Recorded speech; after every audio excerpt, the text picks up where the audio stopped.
ஆண்டவராக இயேசு கிறிஸ்துவின் நாமத்தினாலே மீண்டும் இந்த சண்டே ஸ்பெஷல் வழியாக உங்களை சந்திப்பதில் ரொம்ப சந்தோஷம்.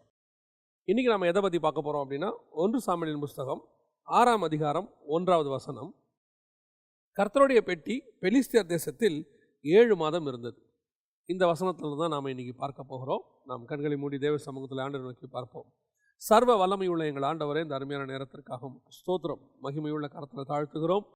ஒவ்வொரு வசனத்தை கொண்டும் நீர் எங்களோடு கூட பேச வல்லமையுள்ளவராக இருக்கிறீர் ஆண்டவரே. இன்று எங்களுக்கு என்ன தேவை என்பதை நீர் அறிந்திருக்கிறீர். இந்த வசனத்தை கொண்டு எங்கள் ஆவிக்குரிய வாழ்க்கைக்கு தேவையான காரியங்களில் பேச போகிற தயவுக்காக உமக்கு ஸ்தோத்திரம். மகிமையுள்ள கரத்தில் எங்களை தாழ்த்துகிறோம் எங்கள் ஆண்டவர் இயேசுவின் நாமத்தில் பிதாவே, ஆமென். 1 சாமுவேலின் புஸ்தகம் 6ஆம் அதிகாரத்தை வாசித்துக் கொண்டிருந்த போது தேவனுடைய பெட்டியை குறித்ததான சில விஷயங்கள் அங்கே வருகிறது. 5, 6, 7 அதிகாரங்கள், 3 அதிகாரங்களில் வருது. இந்த பெட்டியை பற்றி சில முக்கியமான விஷயங்கள் அங்கே கொடுக்கப்பட்டிருக்கு. நம்ம அதை தான் பார்க்க போகிறோம். அதை பார்க்கறதுக்கு முன்னாடி இந்த உடன்படிக்கை பெட்டி அப்படிங்கிறது என்ன, எதுக்கு ரெப்ரசன்ட் பண்ணுது? நம்ம எல்லாருக்கும் தெரியும், பழைய ஏற்பாட்டில் ஆசாரிப்பு கூடாரம் ஒன்று இருக்கிறது. இந்த ஆசாரிப்பு கூடாரத்தினுடைய பாடம் என்பது மிக மிக மிக முக்கியமான ஒரு பாடம். நம்ம எல்லாருமே படிக்க வேண்டிய ஒரு பாடம். நான் இதை ஒரு வேத பாடமாகவே எடுக்கலாமே அப்படின்னு தான் யோசிக்கிறேன். என்ன காரணம் அப்படின்னா, இந்த ஆசாரிப்பு கூடாரத்தில் இந்த 3 பகுதிகளை பற்றி நம்ம நிறைய பார்த்துருக்குறோம். குறிப்பாக நாம் சமூகத்து அப்பத்தை குறித்து பார்த்துருக்குறோம், குத்து விளக்கை குறித்தெல்லாம் நிறைய பார்த்துருக்குறோம், செய்திகளை நம்ம படிச்சிருக்கிறோம். இன்றைக்கி நம்ம எதை பற்றி பார்க்க போகிறோம் அப்படின்னா, உடன்படிக்கை பெட்டியை பற்றி பார்க்க போகிறோம். எபிரேயர் நிருபம் 9ஆம் அதிகாரம் 4வது வசனத்தில், அதிலே பொன்னார் செய்த தூப கலசமும் முழுவதும் பொற்றகடு பொதிக்கப்பட்டிருந்த உடன்படிக்கை பெட்டியும் இருந்தன. அந்த பெட்டியிலே மன்னா வைக்கப்பட்ட பொற்பாத்திரமும் ஆரோனுடைய தளிர்த்த கோலும் உடன்படிக்கையின் கற்பலகைகளும் இருந்தன அப்படின்னு இருக்கு.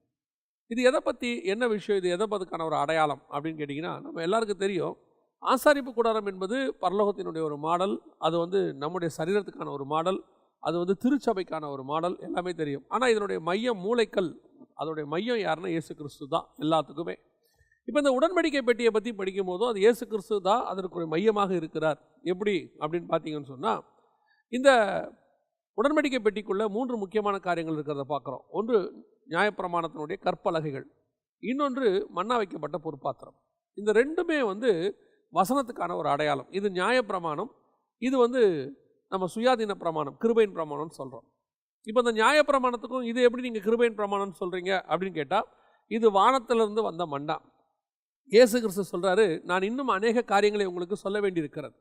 நான் போய் உங்களுக்கு தேற்றவாளனை அனுப்புவேன், அவர் உங்களை சகல சத்தியத்துக்குள்ளும் நடத்துவார் அப்படின்னு சொல்லி யோவான் 16 சொல்கிறார். அவர் தான் வானத்திலிருந்து வந்த பரிசுத்த ஆவியானவர். அவர் மூலமாய் கொடுக்கப்பட்டதான அக்கினியினால் போடப்பட்டதான அதை எடுத்து நம்ம சுட்டு சாப்பிடணும். அதுதான் மன்னா. இந்த மன்னா தான் அந்த பொற்பாத்திரத்தில் வைக்கப்பட்டிருந்துச்சு. ஒன்று நியாயப்பிரமாணம், இன்னொன்று மன்னா என்பது சுயாதீன பிரமாணம், அல்லது நம்மளுடைய புதிய ஏற்பாட்டு சபை, அது பழைய ஏற்பாடு, அப்படி வச்சுக்கலாம் ஈஸியாக புரியறதுக்காக. இது ரெண்டுத்துக்கும் நடுவில் ஆரோனின் தளிர்த்த கோல் இருக்கிறது. அதுதான் தெரிந்து கொள்ளப்படுதல் அல்லது ஊழியத்தினுடைய முறைமைன்னு சொல்லலாம். ஆரோனை போல அழைக்காவிட்டால் இந்த கனமான ஊழியத்திற்கு ஒருவரும் தானாய் வருகிறது இல்லைன்னு வசனம் சொல்லுது புதிய ஏற்பாட்டில். அப்போ அந்த ஆரோனின் முறைமைன்னு ஒன்று இருக்குது, மெல்கிசேதேக்கின் முறைமைன்னு ஒன்று இருக்குது. இது ரெண்டுத்துக்கும் மத்தியஸ்தர் யார் அப்படின்னு கேட்டிங்கன்னா, இயேசு கிறிஸ்துவாக இருக்கிறார். இப்போது 9ஆம் அதிகாரம் எபிரேயர் நிருபம் 15வது வசனத்தை வாசிக்கும் போது, ஆகையால் முதலாம் உடன்படிக்கையின் காலத்திலே நடந்த அக்கிரமங்களை நிவர்த்தி செய்யும் பொருட்டு அவர் மரணம் அடைந்து அழைக்கப்பட்டவர்கள் வாக்குத்தத்தம் பண்ணப்பட்ட நித்திய சொந்தத்தை அடைந்து கொள்வதற்காக புது உடன்படிக்கையின் மத்தியஸ்தராக இருக்கிறார். நியாயப்பிரமாணமும் அவரால் தான் கொடுக்கப்பட்டது, கிருபையின் பிரமாணமும் அவரால் தான் கொடுக்கப்பட்டது. ஆனால் கொடுத்த நியாயப்பிரமாணத்துக்கு ஜனங்கள் உண்மை உள்ளவர்களாக இல்லாதபடினாலே அதில் ஏற்பட்ட அக்கிரமத்தை நிமித்தம் அதற்காக அவர் மரிக்க வேண்டியிருந்தது. அவரே மரித்து புதிய உடன்படிக்கைக்கு உயிர் தழுகிறவராக இருக்கிறார். அதாவது சுயாதீன பிரமாணத்தை அவர் கொடுக்கிறவராக இருக்கிறார்.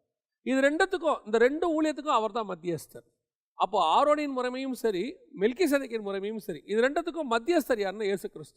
இதனுடைய அடையாளமாகத்தான் உள்ளே வைக்கப்பட்ட பொற்பாத்திரம் இருக்கிறது, மன்னா வைக்கப்பட்ட பொற்பாத்திரம்.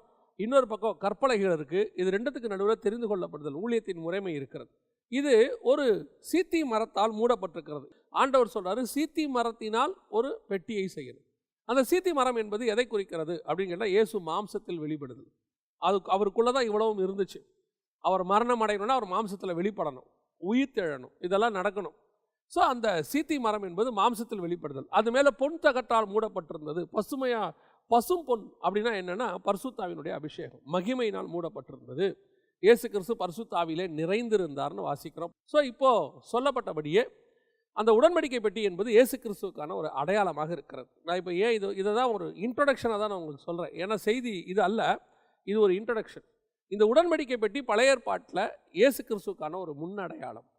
அந்த உடன்படிக்கை பெட்டியை அவங்க தியானிக்கும் பொழுது, ஏன்னா இயேசு என்ன சொல்கிறாரு, வேத வாக்கியங்களை ஆராய்ந்து பாருங்கள், அவைகள் என்னை குறித்து சாட்சி கொடுக்கிறது. அப்போ வேத வாக்கியம் எது? பழைய ஏற்பாடு தான் இருந்துச்சு, புதிய ஏற்பாடு எழுதப்படவே இல்லை. அப்போ அந்த பழைய ஏற்பாட்டை ஆராய்ந்து பாருங்கள், அவைகள் என்னை குறித்து சாட்சி கொடுக்கிறது. பஸ்கா ஆட்டுக்குட்டியாக இருக்குன்னா அது என்னை பற்றி சாட்சி கொடுக்கிறது. அதற்கு பிறகு அந்த செங்கடல் நீங்கள் கடந்து வரதை தியானித்து பாருங்கள், அது ஞானசானத்துக்கு ஒப்புமையாக இருக்கிறது. இப்படி ஒவ்வொன்றத்தையும் நீங்கள் வந்து இயேசு கிறிஸ்துவை பற்றி அதில் நீங்கள் பார்த்துக்கிட்டே வரலாம். அவர் அந்த கசந்த மாறாவாக இருக்கட்டும், அதை ஒரு மரத்தை வெட்டி போகிறதா இருக்கட்டும், இயேசு கிறிஸ்து சிலுவையில் அறையப்பட்டு அந்த மாறாவை கசப்பை குடிச்சதாக இருக்கட்டும், எல்லாமே அதுக்கு ஒத்து போகும். அதன்படி தான் ஆசாரிப்பு கூடாரமும் இருக்கிறது, அதன்படி தான் உடன்படிக்கை பெட்டியும் இருக்கிறது. இந்த உடன்படிக்கை பெட்டி இயேசு கிறிஸ்துவுக்கான ஒரு அடையாளமாக இருந்தது. அவங்க அதை தியானிக்கலை இஸ்ரவேல் ஜனங்க. அவங்க தியானிச்சிருந்தாங்கன்னா அது அவங்களுக்கு புரிஞ்சிருக்கும். ஒரு சிலர் தியானித்தாங்க, ஆபிரகாம் போன்றவங்க, மோசே போன்றவங்க, அவங்கெல்லாம் அதை தூரத்தில் கண்டு நம்பி அணைத்து கொண்டுன்னு இருக்குது. அவங்களுக்கு அந்த வெளிப்பாடுகள் இருந்தது. அதனால தான் ஒரு 1 சாமுவேலின் புஸ்தகத்தில் 4ஆம் அதிகாரத்தில் ஒரு ஸ்திரீ சொல்கிறாங்க, தேவனுடைய பெட்டி பிடிபட்டு போனபடினால் மகிமை இஸ்ரவேலை விட்டு விலகி போயிற்று என்றால். அவங்களுக்கு அது தெரியுது, பெட்டி என்பது சாதாரணமாக ஒரு சடங்காச்சாரமான பெட்டி அல்ல. ஆனால் ஒரு சிலருக்கு அது சடங்காச்சாரமான பெட்டியாக இருந்தது, ஆனால் ஒரு சிலருக்கு அது மகிமையாக இருந்தது. ஆசாரிப்பு கூடாரத்தில் உள்ள பெட்டி தான் எங்களுக்கு மகிமை, அது போச்சு, எங்களை விட்டு எல்லாமே போச்சு அதுன்னு அர்த்தம். இப்போ அந்த பெட்டியானது இயேசு கிறிஸ்துவுக்கு அடையாளமாக இருக்கிறது. இப்போ இந்த பெட்டி அந்த 1 சாமுவேலின் புஸ்தகத்தில் 5ஆம் அதிகாரத்திலிருந்து 7ஆம் அதிகாரம் வரைக்கும் 2-3 இடங்களுக்கு கடந்து போகுது. இப்போ நம்ம அதை பற்றி தான் பார்க்க போகிறோம். ஏன்னா நான் இதை படிச்சுக்கிட்டு இருக்கும்போது ஆவியானவர் சில காரியங்களை எனக்கு உணர்த்தினார், எனக்கு தனிப்பட்ட முறையில். அதை தான் நான் இப்போ உங்களுக்கு பகிர்ந்து கொள்கிறேன். அந்த 1 சாமுவேலின் புஸ்தகம் 5ஆம் அதிகாரத்தில் பெட்டியானது புறஜாதியார் வசம் போகிறது, பெலிஸ்தர் கையில் போகுது. பெலிஸ்தர்கள் அந்த பெட்டியை பிடிச்சிக்கிட்டு போகிறாங்க. பிடிச்சிட்டு போன உடனே அந்த பெட்டி எங்கே இருந்துச்சு? பெலிஸ்தர் பாளையத்தில் 6ஆம் அதிகாரம் 1ஆம் வசனம் சொல்லுது, கர்த்தருடைய பெட்டி பெலிஸ்தரின் தேசத்தில் 7 மாதம் இருந்தது அப்படின்னு இருக்குது. இந்த 7 மாதமும் நீங்கள் பார்த்தீங்கன்னு சொன்னால், இந்த பெட்டி 7 மாதமும் எதிரிகள் கையில் இருக்கிறது. பெலிஸ்தர் எடுத்துகிட்டு போயிட்டாங்க. அதை எடுத்துகிட்டு போய் அவங்க செய்கிற காரியம்லாம் வேறு, அதை அடுத்து பார்க்கலாம். ஆனால் எடுத்துகிட்டு போகிறாங்க. அந்த 7 மாதம் வசனம் சொல்லுது, ஏண்டா பெட்டியை தொட்டோங்கிற அளவுக்கு பெலிஸ்தர்கள் வந்துட்டாங்க. நம்ம தப்பு பண்ணிட்டோம், இந்த பெட்டியை எடுத்திருக்கக்கூடாது, இந்த பெட்டியை தொட்டது அவ்வளவு பெரிய வாதையை உண்டாக்கி லட்சக்கணக்கில் ஜனங்கள் செத்து போகிறாங்க, மூல வியாதி வருது. போகிற இடத்துல அந்த பெட்டி அவங்க பெலிஸ்தர் பாளையத்தில் 7 மாதத்தில் ஒவ்வொரு ஊராக போகுது. எந்தெந்த ஊரெல்லாம் ட்ராவல் பண்ணுதோ அந்தந்த ஊருக்கெல்லாம் வாதை வருது. அவன் கடைசியில் என்ன முடிவு எடுத்துட்டானா, இந்த பெட்டியை நம்ம தப்பாக தொட்டுட்டோம், இதை தொற்றுக்கக்கூடாது, எடுக்கக்கூடாது, திருப்பி பேசாமல் அவங்ககிட்டே நம்ம அனுப்பிடுவோம் அப்படிங்கிற முடிவுக்கு வரான். இது யோசித்து பாருங்க. இயேசு கிறிஸ்துவை இன்னைக்கு நம்ம சுமந்துக்கிட்டு வந்திருக்கிறோம். நம்மகிட்ட இயேசு கிறிஸ்து என்கிற உடன்படிக்கை பெட்டி இருக்கிறார். ஒரு காலகட்டத்தில், நான் சொல்லுகிறது புதிய ஏற்பாட்டின் காலத்தில், இந்த பெட்டியை சுமக்கிறவர்களாக, அந்த பெட்டிக்குரியவர்களாக அப்போஸ்தலர்கள் காணப்பட்டார்கள். அப்போஸ்தலர்களை தொட்டவங்களுடைய கதையெல்லாம் நீங்கள் பாருங்கள். அப்போஸ்தலர்கள் எந்தெந்த ஊருக்குள்ளெல்லாம் போனாங்களோ அந்தந்த ஊருக்குள்ளெல்லாம் கலக்கம் உண்டாயிற்று. வசனம் சொல்லுது, உலகத்தை கலக்கிறவர்கள் இங்கேயும் வந்து விட்டார்கள். அப்போஸ்தலர் எங்கெங்கெல்லாம் கால் வச்சானோ அந்தந்த சிட்டிலெல்லாம் கலக்கம், அந்தந்த சிட்டிலெல்லாம் ஒரு பரபரப்பு, ஏதோ ஒரு அந்த இடத்துல ஒரு விஷயம் நடக்குது. அங்கே பார்த்தீங்கன்னு சொன்னால் அந்த ஊரே அல்லோகலப்படுது. இது சரியா? அதுதான் அந்த இடத்துல எழுப்புதலுக்கு காரணமாக இருந்தது. அப்போஸ்தலர் மேலே கை வச்சிருக்க கூடாதுங்கிற அளவுக்கு அவங்க வந்துட்டாங்க. ஏன் இவங்களை தொட்டோம்? பாருங்க, பவுலையும் சீலாவையும் சிறைச்சாலையில் போடுறாங்க. அவன் முடிவெடுத்தா, இவனை ஏன் நம்ம தொட்டோங்கிற இடத்துக்கு வந்துட்டான் அவன். ஐயோ, நம்ம இவனை தொற்றுக்க கூடாது. ஏன்? அன்னைக்கு நைட்டு நடந்த சம்பவம் அப்படி. அன்னைக்கு நைட்டு சிறைச்சாலையின் கதவுகள்லாம் உடைக்கப்பட்டு போச்சு. கடைசியில் அவன், நீங்கள் தயவு செஞ்சு போங்கன்னு சொல்லி அனுப்பி விடுறான். அவன் சொல்கிறான், பவுல் சொல்கிறான், எல்லாருக்கும் முன்னாடி பகிரங்கமாக கூப்பிட்டுட்டு மறைமுகமாக அனுப்ப பார்க்குறீங்களா? இதுதான் உடன்படிக்கை பெட்டி வச்சிருக்கிறவனுக்குள்ளே இருக்கக்கூடியதான ஒரு பவர். அன்னைக்கு அப்போஸ்தலர்கிட்ட காணப்பட்டதான அந்த ஒரு வல்லமை, உடன்படிக்கை பெட்டிக்குரிய மகிமை நம்மகிட்ட இருக்குதா? பெலிஸ்தர் பாளையத்துக்குள்ளே போகுது, தாகோனுக்கு முன்னாடி கொண்டு போய் வைக்கிறாங்க. வசனம் சொல்லுது, தாகோன் முகம் குப்புற விழுந்தது. இதுதான் அந்த பெட்டிக்குரிய பவர். தானியேலை கொண்டு போய் பாபிலோன்ல நிற்க வைக்கிறாங்க. 2ஆம் அதிகாரம் சொல்லுது, தானியேலுக்கு முன்பாக நேபுகாத் நேச்சார் முகங்குப்புற விழுந்தான். இதுதான் அந்த பவர். அவன் தான் அந்த உடன்படிக்கை பெட்டியோட பவர். சாத்ராக் மேஷாக் ஆபேத்நேகோ நிர்மலத்துக்கு போடுறாங்க. அவனுக்கு முன்பாக அவன் முகங்குப்புற விழுந்தான். அதுதான் அந்த பவர்.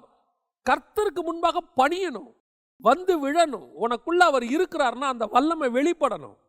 அதுவும் இன்னைக்கு ஊழியர் செய்யறோம்னு சொல்றோம், இன்னைக்கு ஆவிக்குரியவர்கள் சொல்றோம். நமக்குள்ள அந்த பவர் காணப்படுதா? அந்த உடன்படிக்கை பெட்டிக்கக்கூடிய வல்லமை இருக்குதா? அன்னைக்கு அந்த உடன்படிக்கை பெட்டி போற இடத்துல எல்லாம் கலக்கம் உண்டாயிற்று. ஜனங்கள் கலங்கி போனார்கள்.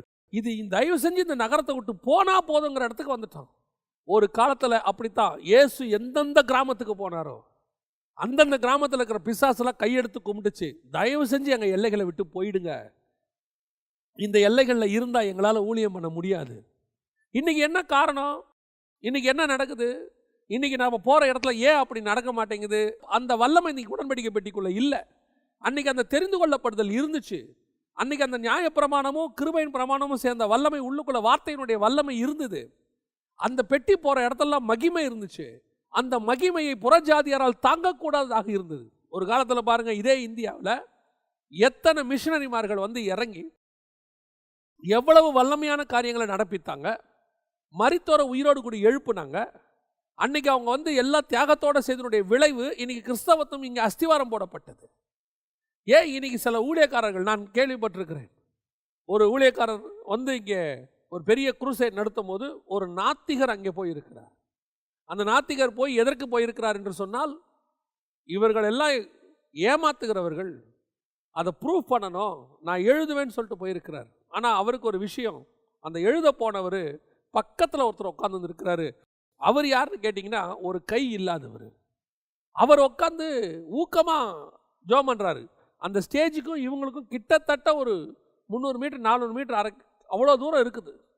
ஆனால் இந்த மனுஷன் இந்த இருட்டில் உட்காந்து ஊக்கமாக ஜோம் பண்ணுறாரு. பக்கத்தில் இவர் உட்காந்து இருக்கிறார் நாத்திகர், பத்திரிக்கை எழுதுறதுக்கு பார்த்துக்கிட்டு இருக்கிறாரு. அவருடைய கை அப்படியே வளருது. அந்த கை, ஏன்னா இவர் போய் உட்காந்துலேருந்து அவரை பார்க்குறாரு, அவர் கை இல்லாமல் இருக்கிறாரு. இவர் திரும்பி பார்க்குறாரு, கை வளருது. அந்த வளர்ந்ததை பார்த்த அந்த நிமிஷத்தில் ஆண்டவரை ஏற்றுக்கொண்ட அவர் மரிக்கும் தருவாய் வரைக்கும், கடைசி வரைக்கும் கர்த்தருக்கு உண்மை உள்ள சாட்சியாய் நின்றார். நான் அவரை பர்சனலாக அறிவேன். எதற்கு உங்களுக்கு சொல்லுகிறேன் அப்படின்னு சொன்னா, அந்த பெட்டியினுடைய வல்லமை அப்பேற்பட்டது. கர்த்தர் அந்த பெட்டியாகத்தான் உங்களை என்னை இன்னைக்கு வச்சிருக்கிறார். இன்னைக்கு நாம எப்படிப்பட்டவங்களா இருக்கிறோம்? நம்ம போற இடத்துல அப்படி ஒரு எழுப்புதல் வருதா? நம்ம போற இடத்துல அப்படி ஒரு கலக்கம் உண்டாகுதா? கலக்கம் வரணும். அந்த பட்டணத்துல ஒரு மிகப்பெரிய மாற்றம் வரணும். அந்த மாற்றம் வரணும், ஏதாவது ஒன்று நடக்கணும். ஒரு முடவன் எழுந்து நடக்கணும், அல்லது அந்த தேவாலயத்துக்குள்ள ஒருத்தன் குருடன் சுகமாகணும். அன்னைக்கு அந்த ஊரே அல்லோகலப்பட்டுச்சு பாருங்க. அதுதான் புறஜாதியார் இடத்துல பெட்டி போறதுக்கான அடையாளம்.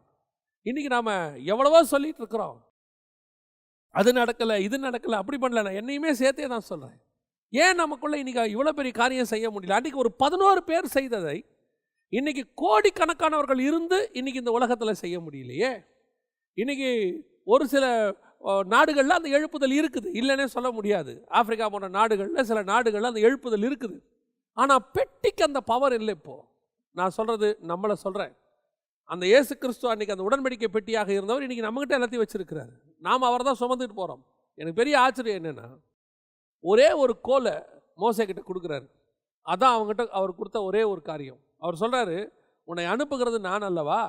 சரி ஆண்டவரே, நீங்க நான் அனுப்புறீங்க, நான் என்ன நம்பிக்கையில் போவேன், என்ன விசுவாசத்தில் போவேன் அப்படின்னு அந்த கோலை கீழே போடுப்பா. கோலை கீழே போட்டாச்சு, அது பாம்பா மாறுது, திருப்பி பிடிக்கிறா, கோலா மாறுது. இப்போ போ, நான் உன் கூட இருக்கிறேன். அடுத்து உன் கையை மடியில் போடு, வெண்குஷ்டமாக மாறுது, திருப்பி போடு, நல்லாகுது. கையிலையும் கோல்லையும் தான் பவர். போ, நான் உன் கூடவே இருக்கிறேன், நான் உன் கூட இருக்கிறேன், கை இருக்குது, கோல் இருக்குது, தைரியமாக போ. அவன் போகிறான். போனால் அங்கே கோல் மூலமாக அற்புதம் நடக்குது. அவன் தண்ணி அடிக்கிறான், ரத்தமாக மாறுது. கோலை செங்கடலுக்கு நேராக நீட்டுறான், பிளக்குது. கோலில் அவ்வளோ பெரிய வல்லமை இருக்குது. ஒரு கோலை வைத்திருந்தவனுக்கு இருக்கக்கூடியதான வல்லமை எகிப்தையே அவன் கலக்கிட்டான் பாருங்க. இன்னைக்கு கோலை அல்ல நம் கையில், கர்த்தரே நம் கையில் இருக்கிறார். பரிசுத்த ஆவியானவர் நமக்குள்ள இருக்கிறார். ஆனால் இன்னைக்கு உங்களாலையும் என்னாலையும் ஒரு தூசியை கூட அசைக்க முடியல. சொல்லிட்டு இருக்கிறோம். ஆனால் மரித்தோரை எத்தனை பேரை உயிரோட எழுப்பினவெல்லாம் சும்மா இருக்கிறான் இன்னைக்கு. அன்னைக்கு அந்த கிராமத்துக்குள்ள அப்படி ஒரு எழுப்புதல். ஒரு மனுஷன் நிர்வாணமாக இருக்கிறவன் வஸ்திரம் தரிச்சானா கிராமம் ரட்சிக்கப்பட்டுரும். ஒரு தவறான பழக்கம் வழக்கம் உள்ள ஸ்திரீ ரட்சிக்கப்பட்டாங்கன்னா அந்த கிராமம் ரட்சிக்கப்பட்டுரும்.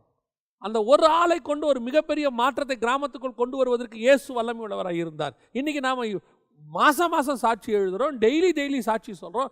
என் ஊழியத்தில் அப்படி நடந்துச்சு, என்னை கொண்டு இப்படி நடந்துச்சு, ஆனால் ஒரு மாற்றமும் வரலையே. இன்றைக்கி என்ன காரணம்?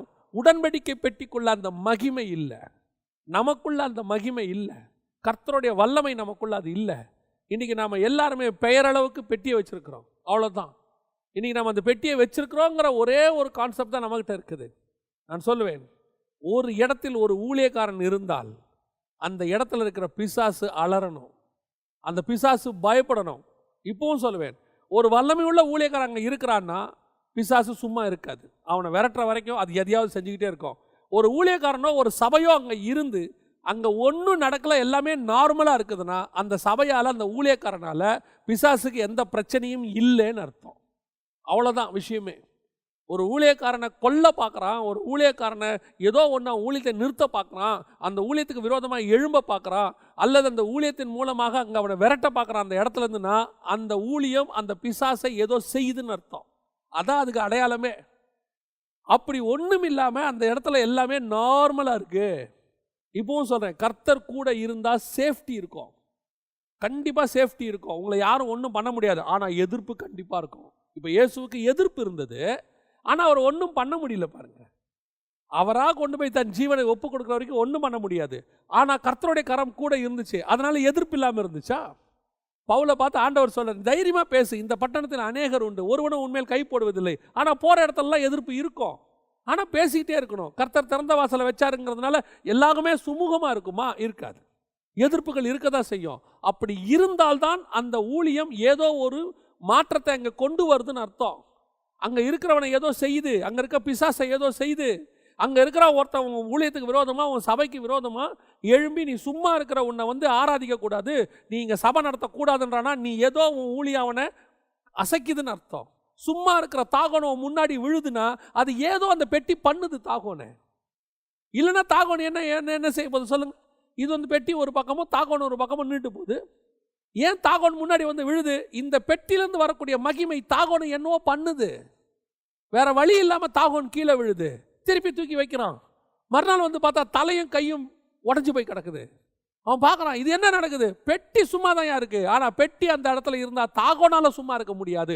உன் சபை அங்கே இருந்தால், நீ அங்கே இருந்தால் நீ ஒன்றும் செய்ய மாட்ட. ஆனால் அங்கே இருக்கிற பிசாசால் சும்மா இருக்க முடியாது. அங்கே இருக்கிற அங்கே இருக்கிறதான உன் எதிர்ப்புக்காரர்களால் சும்மா இருக்க முடியாது. ஏதாவது ஒன்று செய்வான், அவன் செய்கிறான்னு சொன்னால் உன் ஊழியம் கரெக்டுன்னு அர்த்தம், உன்னுடைய மினிஸ்ட்ரி சரி. இல்லை உன் கூட அங்கே இருக்கிறவங்க எல்லாம் சேர்ந்துக்கிட்டு நீங்களும் செய்வோம் நாங்களும் செய்வோம் சமாதானமாக ஒன்றா பண்ணுவோம்னாங்கன்னா there must be a wrong. எப்படி உலகம் உன் கூட கை குலுக்குதுன்னா நீ ரொம்ப யோசிக்கணும். இன்னைக்கு கடைசி காலத்தில் நம்ம உலகத்தோடு கூட கை குலுக்கிறத கரெக்டுன்னு நினச்சிட்டு இருக்கிறோம். இன்னைக்கு எல்லாரும் சேர்ந்து ஒன்றா சேர்ந்து நம்ம சமாதானமாக இருப்போம்னு சொன்னால் கரெக்டுன்னு நினைக்கிறோம். இல்லை, மிஸ்டேக் இருக்கு. வசனத்தின்படி இருளுக்கும் வெளிச்சத்துக்கும் சம்பந்தம் எது?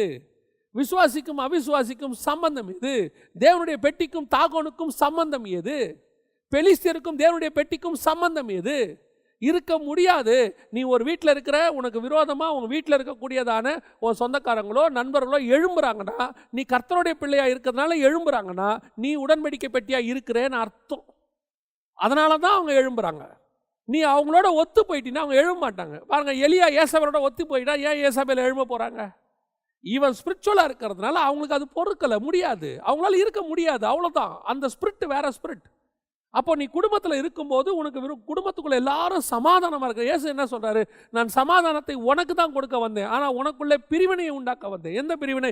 நீ தேவனுடைய மகிமையை அடையும் போது அந்த மகிமை இல்லாதவர்களால உன் கூட ஒத்து போக முடியாது, அவங்க உன் கூட இணைய முடியாது.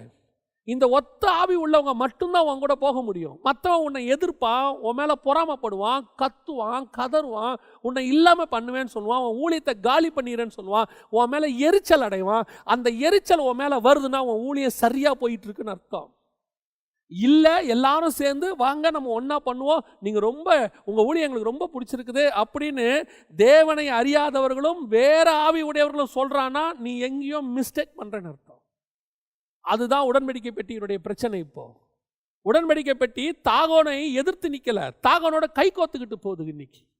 உடன்படிக்கை பெட்டி பெலிஸ்தியர்களுக்கு விரோதமாக இல்லை, பெலிஸ்தியர்களோடு கைகோர்த்து கொண்டு போகிறது. அதான் ஆண்டவர் கேட்குறாரு, இன்னைக்கு உன் பெட்டி எங்கே இருக்குது, எப்படி செயல்பட்டுக்கிட்டு இருக்குது? உன் பெட்டி பெலிஸ்தியர் பாளையத்தில் இருக்குது, புறஜாதியாருக்குள்ளே இருக்கிறது.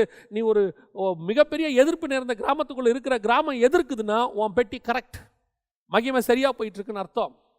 இல்லை கை கோத்துருச்சு, தப்பான மனுஷன்லாம் வந்து உன்னை தோல் மேலே கை போட்டு நம்ம ஒன்றா இருப்போம்னு சொல்கிறான், தேவனை அறியாதவன் மற்ற உலகத்தான்லாம் அவன் கூட ஒத்து போகிற, அவன் மனசு ஒத்து போகுது அப்படின்னா ஏதோ தப்பு நடக்குதுன்னு அர்த்தம். அப்போது மனுஷர் தயவுலாம் இருக்காதா? இப்போவும் சொல்கிறேன், தேவன் கொடுத்த சில மனுஷர்கள் உன் கூட இருப்பார்கள், அவர்கள் உன் ஆவிக்கு ஒத்து போவார்கள். இப்போவும் சொல்கிறேன், உன் மாம்சத்துக்கு அல்ல, உன் ஆவிக்கு, ஸ்பிரிட்டில் ஒத்து போகும்.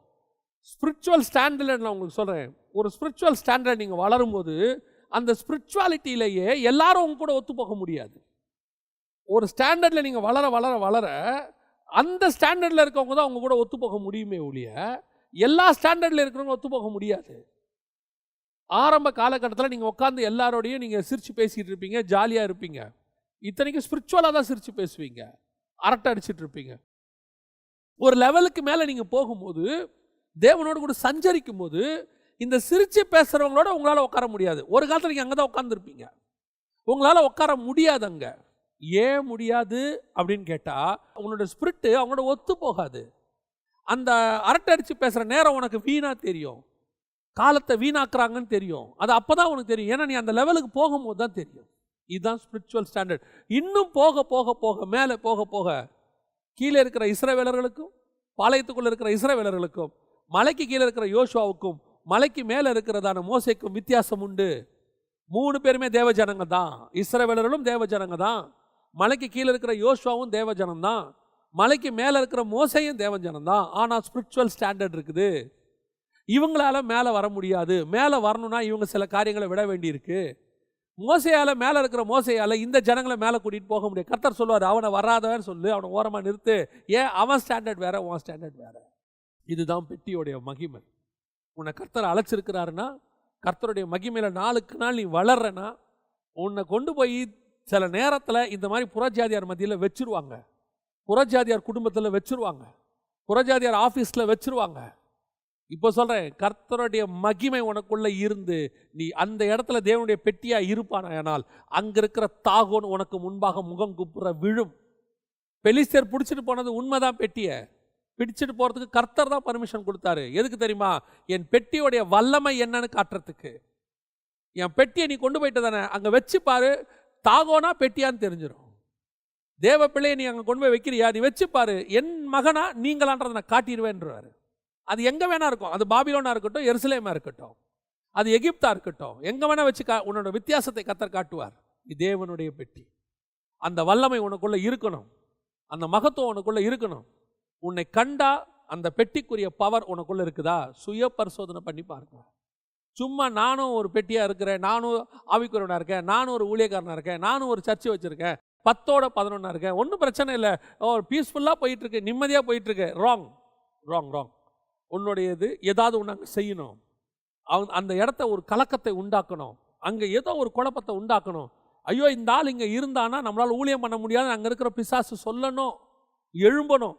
அப்படி எழும்புனாதான் ஊழியம் கரெக்டாக போகுதுன்னு அர்த்தம் ஒரு பக்கம். ரெண்டாவது, அப்படி எழும்பும்போது அந்த தாகோன் விழுந்து உடைகிறதை ஜனங்கள் காண்பார்கள். எழும்புனாங்க அந்த சபைக்கு விரோதமா, எழும்புனவெல்லாம் காணாம போட்டாயா, அந்த சர்ச்சை அங்கே இருக்கியான்னு சொல்லுவான். அந்த ஊழியக்காரனை ஒன்றும் இல்லாமல் பண்ணணும்னு ஒரு பெரிய குரூப்பே எழும்புச்சு, எழும்புனவெல்லாம் காணாம போயிட்டாயா, அந்த ஊழியக்காரன் அங்கேயே இருக்கிறான். இதுதான் சாட்சி, இதுதான் உடன்படிக்கை பெட்டி. 7 மாத அளவும் அது அங்கே இருந்துச்சு. அந்த 7 மாதமும் பெரிய கலக்கத்தை உண்டாக்கிருச்சு பாருங்க. ஒரு நாள் கூட அந்த பெட்டி சும்மா இல்லை. அவன் என்ன முடிவு பண்ணிட்டான், இனி ஒரு நாள் கூட அந்த பெட்டி இங்கே இருக்கக்கூடாதியா, தயவு செஞ்சு பெட்டியை அனுப்பி விட்டுருங்க, நாங்கள் தெரியாமல் தொட்டுட்டோம். அதுதான் இருக்கணும். கிறிஸ்தவனை தெரியாமல் தொட்டுட்டோன்னு நினைக்கணும். மாம்சத்தின்படி அவன் பயப்படக்கூடாது, ஸ்பிரிச்சுவலி பயப்படணும். எலியாவை பார்த்து ஆகாப்புக்கு வந்தது, யோவான் ஸ்நானகனை பார்த்து ஏரோதுக்கு வந்தது, அப்போஸ்தலரை பார்த்து அன்றைக்கி உள்ளவர்களுக்கு வந்தது, இயேசு கிறிஸ்துவை பார்த்து பரிசேயர் சதுசேயருக்கு வந்ததெல்லாம் மாம்சத்தின் பயம் அல்ல, ஸ்பிரிச்சுவல் பயம், ஆவிக்குரிய பயம், அந்த பெட்டி பற்றின பயம். அது வரணும். இவனை தொடக்கூடாது. எத்தனை நாட்டு தலைவர்கள் சொல்லியிருக்கிறாங்க தெரியுமா, சர்ச்சை தொடாதீங்க, அது ஹை வோல்டேஜ், அதை தொட்டிங்கன்னா கெட்டிங்கன்னு. அதான் உண்மையும் கூட. சுவிசேஷத்தையும் இயேசு கிறிஸ்துவையும் நம்மையும் திருச்சபையும் ஒரு அரசாங்கமோ எந்த ஒரு காரியமோ, நான் சொல்கிறது கிட்டத்தட்ட 2000 வருஷம் ஹிஸ்ட்ரி தொட்டுட்டு அந்த கவர்மெண்ட் நல்லா இருந்ததாக சரித்திரமே கிடையாது. சரித்திரமே கிடையாது. நீங்கள் வேணால் ரோம சாம்ராஜ்யத்திலேருந்து எடுத்து பாருங்கள், நீரோ மன்னன்லேருந்து எடுத்து பாருங்கள், சர்ச்சுக்கு விரோதமாக எழுமின எத்தனை பேர் என்ன ஆனாங்கன்னு பாருங்கள். ஆனால் சபை நிற்கிறது. அரசியல் ராஜாக்கள் தோற்று போனார்கள். எத்தனையோ இசங்கள், கம்யூனிசம், நேசிசம், ஃபாசிசம் எல்லாம் தோற்று போச்சு. வெட்டி நிற்கும். ஏன்னா அது பவர். அந்த வல்லமை தான் இன்னைக்கு நமக்கு தேவை. இன்னைக்கு நமக்கு அதுதான் தேவை. பெட்டி தாகோனுக்கு முன்பாக அமைதியாக நிற்கிது. இன்னைக்கு நிறைய தாகோன் எழும்பி ஆடுது. தாகோன் இன்னைக்கு பவர்ஃபுல்லாக கோனு பார்க்குது. பெட்டியை வச்சிருக்கிறவன் சொல்கிறான் அவங்க கொஞ்சம் பவரில் இருக்கிறாங்க. பெட்டி தாயா பவரு. தாகோனுக்கு பவர் கிடையாது. தாகோன் முகம் குப்புறதான் வேணும். பாபிலோன் தேசத்துக்கே மகாராஜாவாக இருக்கலாம் நேபுகாத் நேச்சார். தானியல் தாயா பவர். அவனுக்கு முன்னாடி தான் விழணும். நீ யாரவனா இருந்துட்டு போ. ஆனால் தேவனுடைய மனுஷன் சபை வல்லமை வாய்ந்தது. அந்த வல்லமை உனக்குள்ள இருக்கணும். ஸ்பிரிச்சுவல் வல்லமை. 7 மாதம் பெலிசேர் பாலத்தை அது கலங்க பண்ணினது. அதே மாதிரி தான் நாம் இருக்கிற இடம் ஒரு அசைவை உண்டாக்க வேண்டும், ஒரு கலக்கத்தை உண்டாக்கணும். இந்த சபை அங்கே இருக்குது. திரள் திரளா ஜனங்க ரட்சிக்கப்படுறாங்க. திரள் திரளா ஜனங்க சுகமாகறாங்க. திரள் திரளா டெலிவரன்ஸ் கிடைக்குது. இந்த சர்ச்சை ஏதாவது பண்ண முடியுமா? முடிவெடுப்பான். இதை ஒன்றுமே பண்ண முடியாது அப்படிங்கிற முடிவு அவன் எடுக்கணும். இது முதலாவது. பெட்டி பெலிசேர் பாளையத்துக்குள்ள இருந்தது. இன்னொரு மக்கள்கிட்டையும் அதே பெட்டி இருந்துச்சு பாருங்களேன். 7ஆம் அதிகாரம் 1வது வசனம், 1 சாமுவேலின் புஸ்தகம். அப்படியே கீரியாத் யாரீமின் மனுஷர் வந்து கர்த்தருடைய பெட்டியை எடுத்து மேட்டின் மேல் இருக்கிற அபினதாபின் வீட்டிலே கொண்டு வந்து வைத்து கர்த்தருடைய பெட்டியை காக்கும்படிக்கு அவன் குமாரனாகிய எலியேசரை பரிசுத்தப்படுத்தினார்கள் அப்படின்னு இருக்கு. 2வது பெட்டி இப்போ எங்கே போகுது அப்படின்னு பார்த்தீங்கன்னா, பெலிசர் துரத்தி அமுச்சு விட்டான். ஐயோ இந்த பெட்டி நமக்கு இனிமேல் இருக்க வேண்டாயா. இப்போ பெட்டி யார்கிட்ட வருது? சொந்த தேவ ஜனங்கிட்ட வருது. யாருக்கிட்ட? இஸ்ரவேலர்கிட்ட. இங்கே வாதை கிடையாது. இங்கே வாதை கிடையாது. இப்போ இயேசு கிறிஸ்து புறஜாதியார்கிட்ட போகும்போது பயங்கரமான மிராக்கிள்ஸ் நீங்கள் பார்த்தீங்கன்னு சொன்னால், புறஜாதியார் கலிலேயாவுக்கு போகும்போது அநேக அற்புதங்கள் நடக்குது. எல்லாம் பயங்கரமாக நடக்குது. ஆனால் இஸ்ரவேலுக்குள்ளே வரும்போது அங்கே பார்த்தீங்கன்னா, அங்கே வசனம் சொல்லுது, வாய் பேச முடியாதவரும் காது கேட்க முடியாதவருமான ஒரு மனுஷன் இருந்தார். அவனை பார்த்து கர்த்தர் பெருமூச்சு விட்டாராம். பெருமூச்சு விட்டு எப்பத்தா என்று சொல்லி அவனை சுகமாக்கினான். அதோடைய அர்த்தம் என்ன? ஏன் பெருமூச்சு விட்டார் அந்த இடத்துல? நீங்கள் கொஞ்சம் யோசித்து பாருங்க. லூக்கால அந்த வசனம் இருக்குது, எப்பத்தா என்று சொல்லி பெருமூச்சு விட்டு. ஏன் பெருமூச்சு விட்டு அந்த வசனம் இருக்குது பாருங்க. புறஜாதியார்கிட்ட இவ்வளோ பெரியதான மாற்றம். புறஜாதியாரெல்லாம் திரள் திரளாக ரட்சிக்கப்படுறாங்க. ஜனங்க வசனம் கேட்க வராங்க. கலிலேயாவில் இருக்கிறவங்களை பற்றி வசனம் சொல்லுது, இருளில் இருக்கிற ஜனங்கள் பெரிய வெளிச்சத்தை கண்டார்கள். அவனுக்கு லைட் வருது, மகிமை வருது, கர்த்தருடையதான அந்த காரியங்கள்லாம் அவனுக்கு வெளிப்பாடாக வருது. ஆனால் சொந்த இஸ்ரவேலுக்குள்ள யூதர்களுக்குள்ள ஒரு மாற்றமும் இல்லை, ஒன்றும் கிடையாது. இயேசு உள்ள இருக்கிறாரு, பெட்டி சும்மா இருக்கு. அவர் சும்மா இருக்காரு. வசனம் சொல்லுது, அவர்கள் அவரை விசுவாசியாதபடியினாலே அவரால் அங்கே அநேக அற்புதங்களை செய்யக்கூடாமல் போயிற்று. ஆனால் புறஜாதியார்கிட்ட போனா வசனம் சொல்லுது, ரா முழுவதும் அற்புதங்களை செய்து கொண்டிருந்தார். அதிகாலையில் ஜனங்கள் அவரை தேடி வந்தார்கள். அவர் சொல்றாரு, நம்ம சாப்பிடும்படி அக்கறைக்கு போவோம். சாப்பிட்றதுக்கு கூட அவரை உடல் அவ்வளோ பிஸி. இவர் அக்கறைக்கு போனால் அங்கேயே வந்துட்டான்.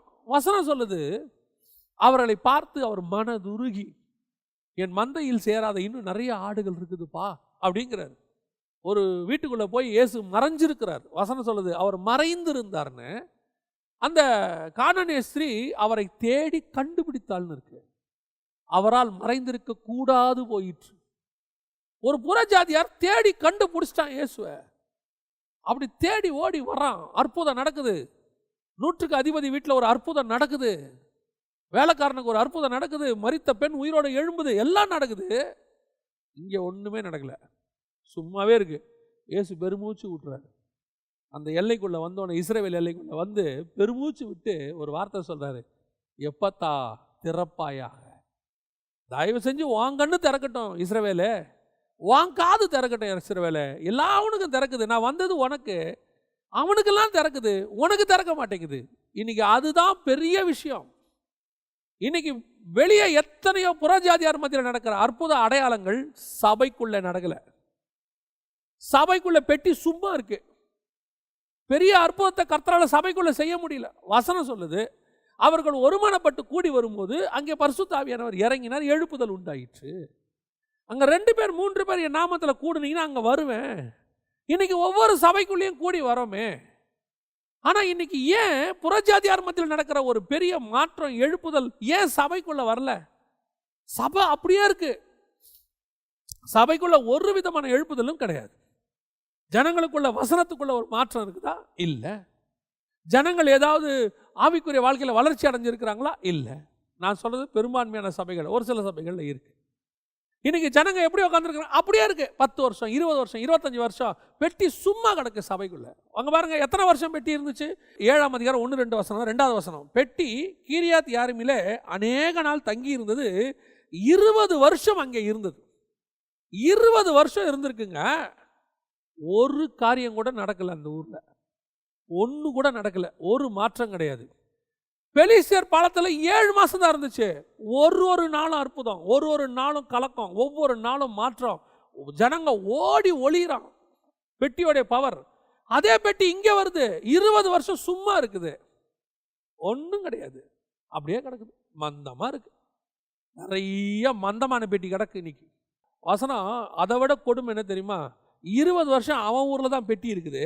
ஜனங்க என்ன பண்ணாங்க பாருங்க, அதே வசனத்துல, இஸ்ரவேல் குடும்பத்தார் எல்லாரும் கர்த்தரை நினைத்து புலம்பி கொண்டிருந்தாங்களாம்.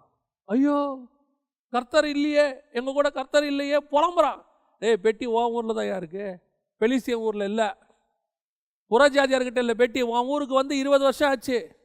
20 வருஷமா உன் ஊர்ல பெட்டி இருக்குது, நீ புலம்பிட்டு இருக்கிற, அழுதுகிட்டு இருக்கிற. எதை நினைச்சு? கர்த்தரை நினைச்சு. இன்னைக்கு வல்லமை உங்ககிட்ட இருக்கு. கர்த்தர் உங்கள்கிட்ட வல்லமையை கொடுத்துட்டு போயிட்டாரு. அவர் சொல்றாரு, என் நாமத்தினாலே நீ என்ன கேட்டாலும் தருவேன், என் நாமத்தினாலே பிசாசுகளை துரத்துவீர்கள், வியாதியஸ்தர்கள் சுகமாவார்கள், என் நாமத்தில் நீங்க எதை கட்டுறீங்களோ அது கட்டப்படும், எல்லாம் சொல்லியாச்சு. பிதா எனக்கு கொடுத்தவைகளில் ஒன்றையும் நான் மறைத்து வைக்கவில்லை. ஆனா உட்காந்து இன்னும் புலம்பல். என்ன ஆண்டவரே, எனக்கு அதை செய்யுங்கப்பா, இதை செய்யுங்கப்பா. கட்டளை கொடுங்க, எழும்பி பிரகாசிக்கணும். பெட்டி உங்ககிட்ட தான் இருக்கு. இப்ப உங்ககிட்ட எல்லாத்தையும் கொடுத்துட்டு போயிட்டு இப்போ அவர் எப்படி சார் யோசித்து பாருங்க. இப்போ ஒரு இடத்துக்கு நீங்கள் போகிறீங்க, அந்த நுழைவாயிலுக்கு தேவையான பாஸு, அதுக்கான விசா எல்லாம் கொடுத்தாச்சு, ஸ்டாம்ப் பண்ணி கொடுத்தாச்சு, உங்களுக்கு காலிங் லெட்டர் கொடுத்தாச்சு, எல்லாம் கொடுத்தாச்சு. அதை கொண்டு போய் காட்டினா அவங்க உங்களை உள்ளே விட்டுருவாங்க. அவங்க உங்களை வந்துட்டு வேலையில் சேர்த்துப்பாங்க, மாதம் மாதம் சம்பளம் கொடுத்துருவாங்க, அக்காமடேஷன் ஃபுட்டு கொடுப்பாங்க. இவ்வளவும் அந்த லெட்டரில் இருக்குது, எல்லாம் கொடுத்துருக்கு. அந்த லெட்டரை கொண்டு போய் வச்சுக்கிட்டு அந்த ஆஃபீஸருக்கு ஒரு 10 அடிக்கு முன்னாடி நின்றுக்கிட்டு, நான் எப்படி இந்த இடத்துக்குள்ளே போவேன்? அவங்க எல்லாரையும் கேள்வி கேட்குறாங்க. அவங்க என்ன கேட்டாங்க, நான் என்ன பண்ணுவேன், என்ன பதில் சொல்லுவேன், நான் எப்படி போவேன்னு அழுதுகிட்டு இருந்தா உங்களுக்கு லெட்டர் கொடுத்தவன் என்ன சொல்லுவான்? நீ ஒன்றுமே செய்ய வேண்டாம், அந்த லெட்டரை கொண்டு போய் காட்டுடா. நீ காட்டினாலே அவன் உன்ன உள்ள விட்டுருவான். ஏன்? அந்த லெட்டருக்கு அவ்வளோ பவர் இருக்கியா? பிரதமர் ஆஃபீஸ்லேருந்து ஒரு லெட்டர் வருதுன்னா, முதலமைச்சர் ஆஃபீஸுக்கு வருதுன்னா, அந்த லெட்டருக்கு ஒரு பவர் இருக்கு. ஒருத்தரும் ஒன்றும் செய்ய முடியாது, அவ்வளோதான். அந்த லெட்டர் வந்தால் வந்தது தான். ஏன்னா அது உள்ள பிரதமருடைய ஸ்டாம்ப் இருக்கு. சர்வ வல்லமை உள்ளவருடைய ஸ்டாம்ப் உன் மேலே இருக்கியா? முத்திரை உன் மேலே இருக்கு, பரிசுத்த ஆவியாகிய முத்திரை இருக்கு. அவருடைய சர்வ உலகத்தையுமே அடக்கி ஆளக்கூடியதான நாமம் உன் கையில் இருக்கு. காற்றையும் கடலையும் அடக்கிற நாமம் உன் கையில் இருக்கு. வெறும் கோலை கையில் வச்சுக்கிட்டு, கோலில் வல்லமையை வச்சுக்கிட்டு ஒருத்த கடலையே பிளந்துட்டாயா? கடல் மேல நடந்தவர் உன் கூட இருக்கிறாரு. நீ என்ன பண்ணிட்டு இருக்கிற? உட்காந்து புலம்பிக்கிட்டு இருக்கிற, அழுதுகிட்டு இருக்கிற. இன்னும் அழுது அழுது அழுது ஏதாவது ஒரு அற்புதம் செய்ய ஆண்டவர். ஏன் செய்யணும் அற்புதம்? நீ தான் ஏன் செய்யணும்? நீ தான் அற்புதம் செய்யணும். அதுக்கு தான் கர்த்தர் உன்னை வச்சிருக்கிறாரு. இப்போ பரலோகம் என்ன நினைக்கும்? நம்மளை பார்த்து என்ன யோசிக்கும் பரலோகம்? எல்லா பவரையும் கொடுத்துட்டு வந்துட்டேன், கட்டளை கொடு, காற்றையும் கடலையுமே உன்னால் அடக்க முடியும். பெட்டி உங்ககிட்ட தான் இருக்குது. 20 வருஷமா 2000 வருஷமா பெட்டியை கையில் வச்சுக்கிட்டு புலம்பிக்கிட்டு இருக்கிறாங்களாம், கர்த்தரை நினைத்து. இன்னைக்கு இது ஒரு பெரிய ஃபேஷன் ஆயிடுச்சு. இன்னைக்கு பப்ளிக்கா நம்ம அப்படி ஜெபம் பண்ணுவோம், இப்படி ஜெபம் பண்ணுவோம். ஜெபம் பண்ணுறது தப்பு கிடையாது. எதுக்கு ஜெபம் பண்ணணும்னு இருக்குது, எதுக்கு கட்டளை கொடுக்கணும்னு இருக்குது. You must know. எதுக்கு நீ கட்டளை கொடுக்கணும், எதுக்கு கேட்கணும், ரெண்டுமே இருக்கு. இப்போ நீங்கள் ஸ்டூடெண்ட்டுக்கிட்ட கட்டளை கொடுப்பீங்க, உங்களுக்கு மேலே இருக்கிற அதிகாரிகிட்ட விண்ணப்பம் பண்ணுவீங்க. ரிக்வெஸ்டேஷன் வேறு, ஆர்டர் வேறு. ஆர்டர் கொடுக்குற இடத்துல ரெக்வெஸ்ட் பண்ணக்கூடாது, ரெக்வெஸ்ட் பண்ண வேண்டிய இடத்துல ஆர்டர் கொடுக்கக்கூடாது.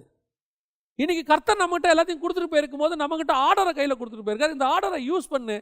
பாருங்கள், கோலை வச்சுக்கிட்டு கையில் மோசே போகும்போது கர்த்தர் சொல்கிற வார்த்தையை நல்லா கவனிங்க. ஆண்டவர் சொல்கிறாரு, இன்னும் நீ என்ன எங்கிட்ட பேசிக்கிட்டு இருக்கிறேங்கிறாரு. அந்த வார்த்தையை கர்த்தரை அழகாக ஒரு வார்த்தை சொல்கிறார். யாத்திராகமத்தில் அவன் ஆண்டவரை கேட்பான், ஆண்டவரே இந்த ஜனங்களுக்கு நான் என்ன செய்வேன், இவங்க இப்படி செய்யும் போது நான் என்ன பண்ணுவேன்னு கேட்டபோது, அப்பொழுது கர்த்தர் மோசையை பார்த்து சொல்கிறாரு. யாத்திராகமத்தின் புஸ்தகம் 15வது வசனம், அந்த வார்த்தையை கவனிங்க. அப்பொழுது கர்த்தர் மோசையை நோக்கி, நீ என்னிடத்தில் முறையிடுகிறது என்ன, புறப்பட்டு போங்கள், உன் கோலை ஓங்கி உன் கையை சமுத்திரத்தின் மேல் நீட்டியோ. கோல்ல பவர் இருக்கியா?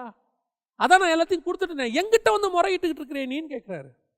அங்கேயே முறையிட்டுக்கிட்டு இருக்கிறத கேட்கும் போது இங்கே உடன்படிக்கை பெட்டியை வச்சுக்கிட்டு இவங்க என்ன பண்ணுறாங்களாம், அழுது புலம்பினார்கள் கர்த்தரை நினைத்து. இன்னைக்கு அதே தான் நடக்குது சபைக்குள்ள. அழுது புலம்புதல். எதுக்கு புலம்பணும், எதுக்கு அழணும்னு ஒன்று இருக்குது. அதுக்கு அழணும், அதுக்கு புலம்பணும், கண்டிப்பாக அதுக்கு செய்யணும். எதுக்கு கட்டளை கொடுக்கணும்னு இருக்குது, எதுக்கு அதிகாரமுடையவராக இருக்குன்றிருக்கு. அதுக்கு இப்போ இயேசு கிறிஸ்து பிதாவை நோக்கி அழுது ஜெபம் பண்ணினார். கரெக்ட் தானே? கெத்செமனேல கரெக்ட், அழுது ஜெபம் பண்ணினார். அதே நேரத்தில் லாசர் கல்லறையிலிருந்து எழுப்பும்போது கர்த்தர் அழுது ஜெபம் பண்ணாரா? எப்படி ப்ரேயர் பண்ணாரு? பிதாவே, நீர் எனக்கு செவி கொடுக்கிறீர் என்று நான் அறிந்திருக்கிறேன், என்னை சுற்றி உள்ளவர்கள் விசுவாசிக்கத்தக்கதாக நான் இதை சொன்னேன். லாசர்வே வெளியில் வா என்று உரத்த சத்தமிட்டார். அதான் அதிகாரம். அந்த இடத்துல அவர் அழுது ஜெபம் பண்ணல, அதுவும் பிரேயர் தான். கெத்செமனேல பண்ணதும் பிரேயர் தான். ஆனால் கெத்செமனே பிரேயரில் அழுது ஜெபம் பண்ணுறாரு, இங்கே பிரேயரில் கட்டளை கொடுக்குறாரு, ஆர்டர், உரத்த சத்தமிட்டு. இந்த டிஃபரன்ஸ் உங்களுக்கு எனக்கும் தெரியணும். இன்னைக்கு இந்த டிஃபரன்ஸ் தெரியாத வரைக்கும் நீ என்ன அழுது ஜெபம் பண்ணாலும் பிரயோஜனம் இல்லை. பாருங்களேன், என்ன டிஃபரன்ஸ். நீங்கள் அழுது ஜெபம் பண்ணாலும் பிரயோஜனம் இல்லை. இப்போ கணவர் உங்களுக்கு காலையில் வீட்டுக்கு வேலைக்கு போகும்போது உங்களுக்கு தேவையான காசை ஒரு இடத்துல வீட்டில் வச்சுட்டு போயிட்டாரு. அந்த காசை அங்கே வச்சுட்டு உங்ககிட்ட சொல்லிட்டு தூக்கத்தில் சொல்லிட்டு போயிட்டாரு, காசை இங்கே வச்சுருக்காமா, நீ எடுத்து செலவு பண்ணிக்கணும்.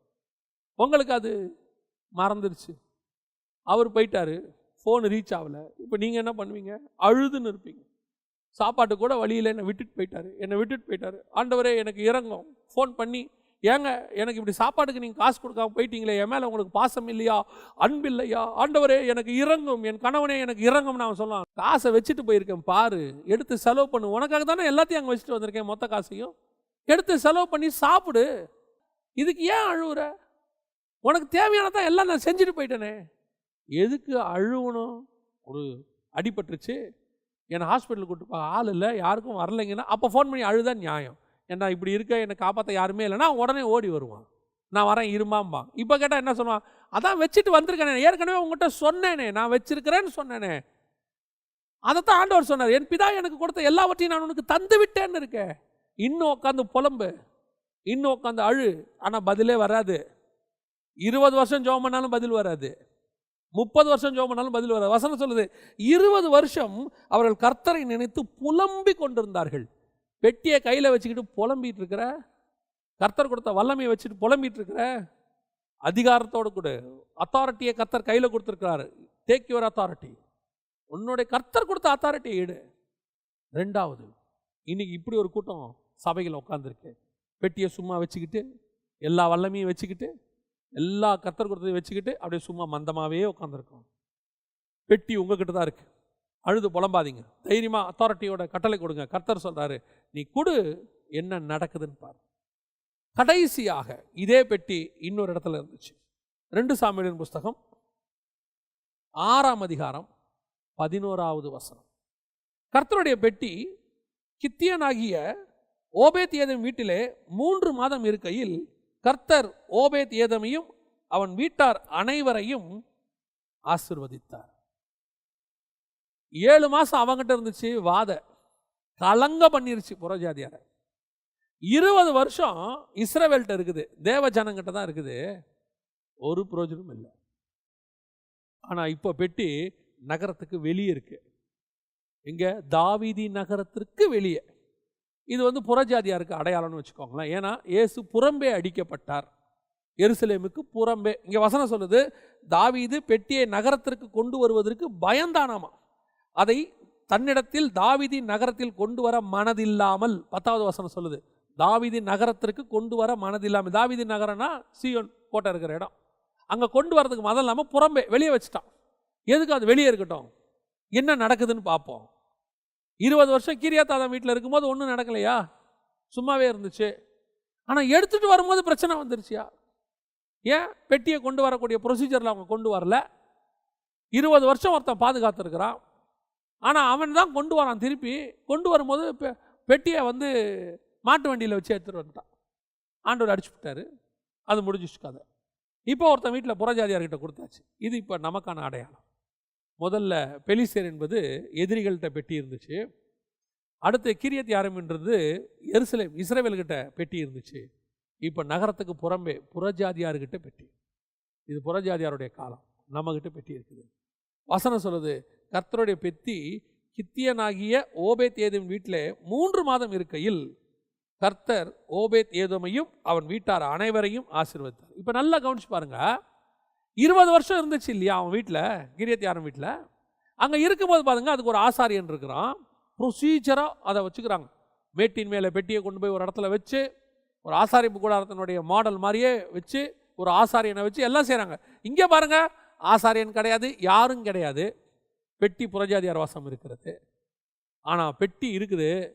வசனம் சொல்லுது, கர்த்தர் என்ன செஞ்சாரா, அந்த வீட்டை ஆசீர்வதித்தார். இவ்வளோ பெரிய பிரச்சனை நடந்த உடனே ராஜாவுக்கு பயம். இது எப்படா உள்ள கொண்டாடுறது? 2 பேர் செத்து போயிட்டான், அடிச்சிட்டார் ஆண்டவர், இது எப்படி உள்ள கொண்டாடுறது? அவ்வளோ ஒரு டென்ஷனான டைம். அந்த நேரத்தில் ஒருத்தன் அந்த பெட்டியை சொல்கிறான், எங்கிட்ட கொடுத்துருங்க, அந்த பெட்டி என் வீட்டில் இருக்கட்டும். ஆசாரியனே அடிச்சிட்டாரா, சொந்த ஜனங்களாகிய இஸ்ரவேலருக்கே இந்த நிலைமைடா. அவங்களே அவரை ஏற்றுக்கொள்ள புறஜாதியார் ஒப்படைச்சிட்டாங்கடா. இயேசு புறஜாதியார் வசம் ஒப்படைச்சிட்டாங்க.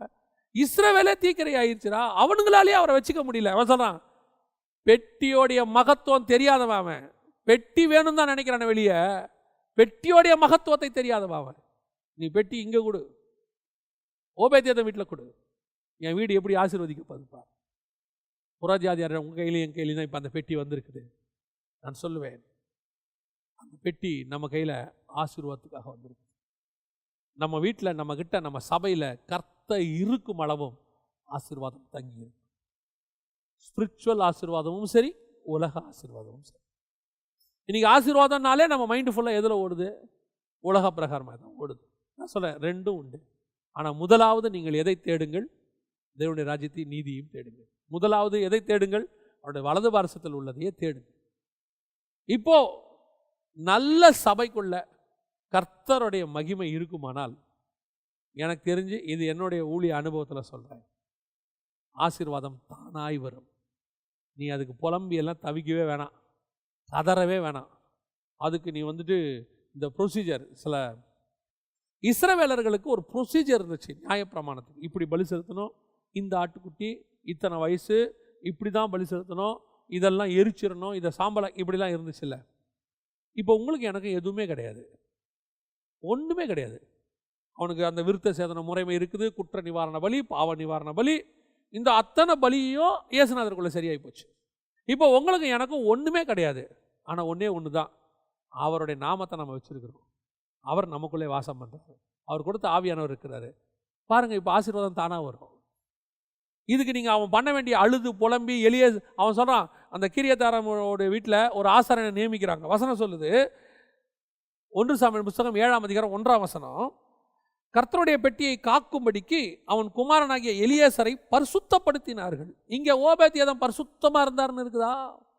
அப்போ பரிசுத்தம் தேவையில்லையா? அதோடைய அர்த்தம் அதுக்கு அல்ல, அதல்ல. அங்கே ஒரு ப்ரொசீஜர், முறைமை, இஸ்ரவேலுக்கு நியாயப்பிரமாணம், இப்படித்தான் இதெல்லாம் செய்யணும், அப்படிலாம் இருந்துச்சுல்ல. உங்களுக்கு எனக்கு எதுவுமே இல்லை. உங்களை என்னையும் கர்த்தர் தம்முடைய விலையேற பெற்ற ரத்தத்தில் கழுவி இருக்கிறார். பெட்டி வீட்டுக்குள்ளே வந்துருச்சு, அவ்வளோதான். பெட்டியை கொண்டு வரும்போது அவனுக்கு எந்த முறைமையும் தெரியாது. இயேசு கிறிஸ்துவ வேறு எதுக்காகவும் ஏற்றுக்கொள்ளலை. அவர் என்னை தேடி வந்தார். அவர் வந்ததே ஆசீர்வாதையா.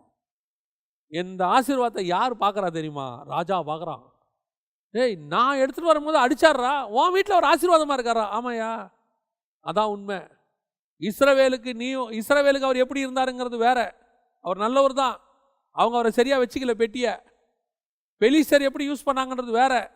ரோமர்கள் எப்படி பிடிச்சி அடித்தாங்க, உதைச்சாங்க, அவர் முதுகை எப்படி பண்ணாங்க, சிலுவையில் அரைஞ்சாங்க, அதெல்லாம் வேற. ஆனால் எங்களுக்கு அவர் நல்லவர். எங்கள் வீட்டுக்கு வந்துட்டாரு, நாங்கள் சந்தோஷமாக இருக்கிறோம். கிறிஸ்து எங்களை ஆசீர்வதிச்சிருக்கிறார். எங்களை பார்த்து ராஜா தெரிஞ்சுக்கணும், நம்மளை பார்த்து ராஜா தெரிஞ்சுக்கணும், நம்மளை பார்த்து இந்த உலகம் தெரிஞ்சுக்கணும். அந்த ஓபேத்தேத்த வீட்டில் இருக்கிறத பார்த்து அவன் சொன்னான், ராஜா சொல்கிறான், இனிமேட்டு இந்த பெட்டியை நம்ம எடுத்துன்னு போயிடலையா? ஏன்? அவன் வீட்டில் எப்படி இருக்கிறாரு, அவனையும் அவன் வீட்டாரையும் ஆசீர்வதித்தார். அதான் அர்த்தம். இதை பேசுங்க. என் வீட்டில் உடன்படிக்கை பெட்டி இருக்கு, என் வீடு ஆசீர்வாதமாக இருக்கும். அவ்வளோதான்.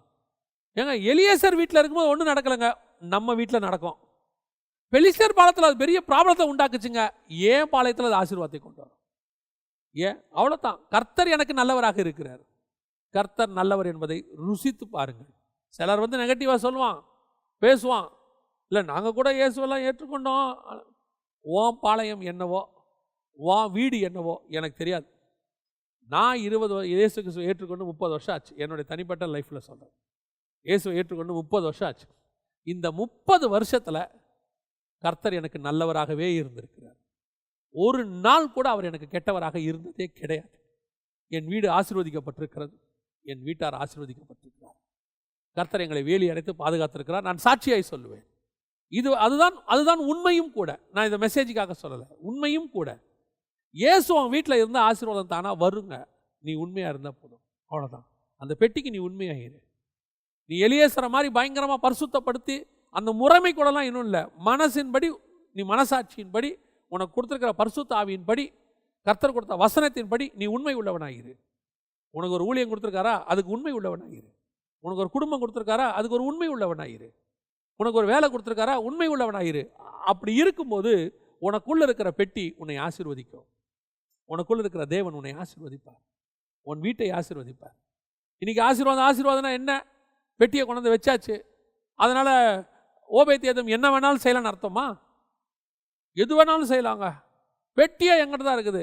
இந்த பெட்டி கொல்லவும் செய்யும், பெலிஸ்தர் பாளையத்தில் மரணத்தையும் உண்டாக்கி இருக்கிறது. இந்த பெட்டி ஆசீர்வதிக்கும், ஆசீர்வதிக்காது, கொல்லவும் கொள்ளாது, சும்மாவே இருக்கும். எத்தனை வருஷம்? 20 வருஷம் கூட இருக்கும், அமைதியாக இருக்கும். நிறைய பேர் கிறிஸ்தவங்க பேரில் சும்மாவே இருக்கான். அவன் சொல்கிறான், எனக்கு என்ன பாருங்க ஆசீர்வாதமே இல்லைங்க, நாங்களும் சர்ச்சுக்கு தான் போகிறோம் வரோம், ஆனால் ஒன்றும் பெரிய அப்படி ஒரு பெரிய மாற்றம் எனக்கு இல்லவே இல்லை. நீ பெட்டியை வச்சுக்கிட்டு புலம்பிகிட்டு இருக்கிற. ஏன்னா அவன் கீரத்தியாரம் வீட்டில் அப்படி தான் செஞ்சுக்கிட்டு இருந்தாங்க. 20 வருஷம் பெட்டியை வச்சுக்கிட்டு புலம்பிகிட்டே இருந்தான். கர்த்தரை நினைத்து புலம்பிக் கொண்டிருந்தார்கள். நாங்கள் புலம்பலை, பெட்டி எங்ககிட்ட இருக்குது, எங்களுக்கு தெரியும் கர்த்தர் எங்களை ஆசீர்வதிச்சிருக்கிறார், எங்கள் ஊழியம் ஆசீர்வாதமாக இருக்குது. இல்லை, எங்களுக்கு தேவையே இல்லை, புலம்ப வேண்டிய அவசியமே இல்லை. பஞ்ச காலத்திலும் கர்த்தர் காக்காவுக்கு கட்டளையிடுவார். பஞ்சம் இன்னும் கொடிதானா ஒரு விதவை வீட்டை கொடுத்துருவார். காக்காவே பறக்க முடியாத வனாந்திரம், விதவை வீடே இல்லாத வனாந்திரம்னா தூதனே சாப்பாடு கொண்டு வந்துடுவான். அவ்வளோதான். ஏன்? பெட்டி எங்ககிட்ட இருக்கியா, கர்த்தர் எங்களை ஆசீர்வதிப்பார். எங்க வனாந்தரத்தில் போகிறீங்களே, அன்றைக்கி நைட்டே கிளம்பிட்டீங்களே, மாவு பெஸ்ட்டு எடுத்துக்கிட்டு போகிறீங்க, இது எத்தனை நாளைக்கு வரும்? ஒரு 15 நாளைக்கு வரும். எத்தனை வருஷம் சுத்த போகிறீங்க? 40 வருஷம் சுத்த போகிறோம். 15 நாளைக்கு தானே சாப்பாடு இருக்குது, அடுத்த 40 வருஷத்துக்கு பரலோகத்துலேருந்து சாப்பாடு வரும். இத்தனை பேருக்கு 5 லட்சம் புருஷர் இருக்கு, 6 லட்சம் புருஷர் இருக்கீங்கயா, இவங்களுக்கு தண்ணிக்கு என்ன பண்ணுவீங்க? தண்ணியை நீங்கள் ஊற்று போட்டு எடுப்பீங்க. தண்ணி வச்சிருக்கிற ஊற்று எங்கள் கூடவே வரும், கண்மலை கூடவே வரும். அதுவும் எப்படி? மலையிலேருந்து வரக்கூடிய பெஸ்ட்டு தண்ணி. இப்போ கூட சொல்லுவாங்க பாருங்க, மலையிலேருந்து வரக்கூடிய ஊற்று அப்படியே சில்லுன்னு பெஸ்ட்டாக இருக்கும். யோசித்து பாருங்கள், வனாந்தரத்தில் கண்மலையிலேருந்து தண்ணி வந்தால் எப்படி இருக்கும்? கண்மலையிலேருந்து வர தண்ணி சில்லுன்னு இருக்கும். ஐஸ் வாட்டர் கொடுத்துருக்குறாரு, நல்ல சில்லுன்னு தண்ணி, நல்ல சாப்பாடு. பகல் ஃபுல்லாக மேக ஸ்தம்பம், அப்படியே ஏர் கண்டிஷன் மாதிரி இருக்கும் சில்லுன்னு. நைட்டில் பார்த்தீங்கன்னா ஹீட்டரு, அக்னி ஸ்தம்பம். புறப்படுன்னு சொல்லி புறப்பட்டோம், அவ்வளோதான். இத்தனை ஃபெசிலிட்டிஸும் பரலோகம் எங்களுக்கு செஞ்சு வச்சுருக்குது. இது ஒரே ஒரு விஷயம், எங்களுக்கு முன்னாடி போகிறவர் அப்படிப்பட்டவர், நமக்கு முன்னாடி போகிறவர் அப்படிப்பட்டவர். நம்ம வீட்டில் அவர் இருந்துட்டார்னா போதும், அந்த பெட்டி இருந்துட்டா போதும், ஆசீர்வாதம் தானாக வரும். ஒரே ஒரு காரியத்தை நான் சொல்லி முடிக்கிறேன். யோசேப்பை கொண்டு போய் சிறைச்சாலையில் வச்சாச்சு. எனக்கு ரொம்ப பிடிச்ச சம்பவம் 39ஆம் அதிகாரத்தில் வச்சாச்சு. வசனம் சொல்லுது, கர்த்தர் யோசேப்போடு இருக்கிறார். அவ்வளோதான். சிறைச்சாலை அதிகாரியின் கண்களில் யோசேப்புக்கு தயவு கிடைச்சிச்சா? ஏன்? கர்த்தர் கூட இருந்தால் எல்லா கண்ணிலையும் ஆசீர்வாதம் தானாக வருங்க. ஏன்? கர்த்தர் கூட இருந்தால் அந்த மகிமைக்கு அப்படி ஒன்று இருக்குங்க.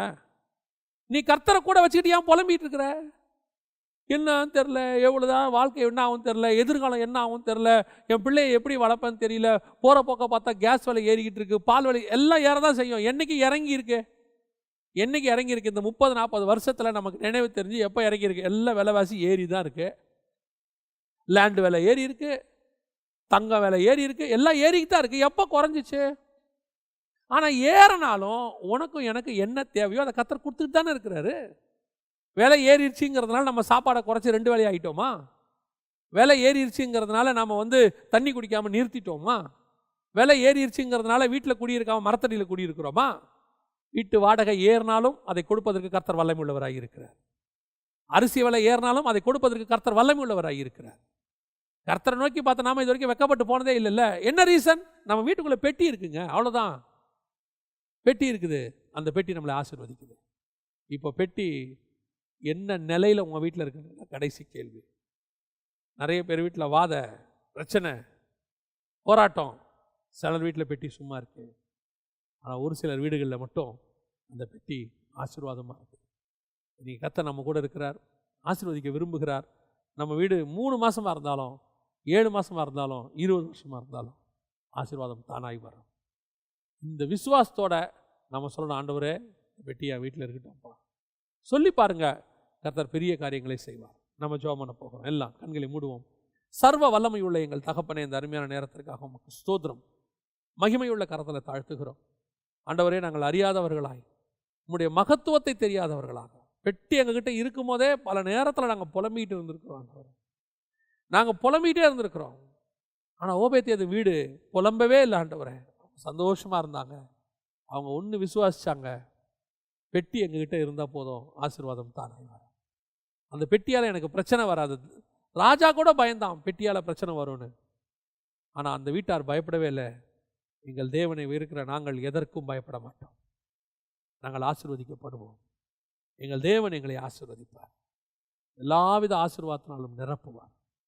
கிருபையுள்ள கரத்தில் தாழ்த்துகிறோம். ஆண்டவரே, ஜெபிக்கிற ஒவ்வொருத்தரையும் கர்த்தர் ஆசீர்வதிப்பீரா. நீர் மாத்திரம் மகிமைப்படும். எங்கள் ஆண்டவர் இயேசுவின் நாமத்தில் பிதாவே, ஆமென்.